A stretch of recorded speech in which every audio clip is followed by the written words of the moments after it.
runtii waxay ahayd maalin murugo leh, maalin ay ummadda Soomaaliyeed masiibo ku habsatay, maalin yar iyo weyn la wada dareemay sida ay ururada argagixisadii u yihiin masiibo ay u yihiin. Bashiir xiliyada oo iskoolka markii uu ka yimaado ayuu maartay alxamdulillah oo iga bedeli jiray shaqada isaga ayaa joogi jiray ilaa iyo xiliyada maartay la gaaray 12 saac oo galabnimo meelahaas oo kale marka kadib marka aniga xogaa yar soo nasto ayaa meesha tagi jiray markaas aniga aan ka bedeli jiray oo isaga guriga imaan jiray.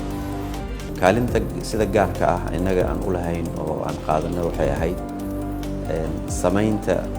dokumentiyada safarka, warqadaha safarka, dadejintooda, sidoo kaleeto fududeynta socdaalka dadkaas dhaawaca ah. kulligood qasooyinka dhan waa xanuun badnaayeen laakiin midda ugu weyn aniga oo ilaa haddartan aan ka fikiro waxay tahay wiil da'diisa ay tahay 30 iyo xoogaa 40 weli gaarin oo 30 iyo dhowr ilmo ka tagay.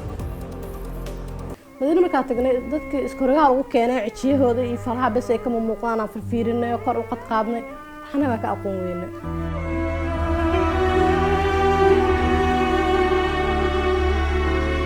gabadhii ugu weyneed oo ilmahay wixii aan dhalay ugu weyn bay ahayd maxay ahayd ayada sunbaan loo xamaali jirtay nafsadanada ayada maareyn jirtay ilmahayga kala bar ayada ii heesay aabbe ilaad waa la sana ama dhinti mooy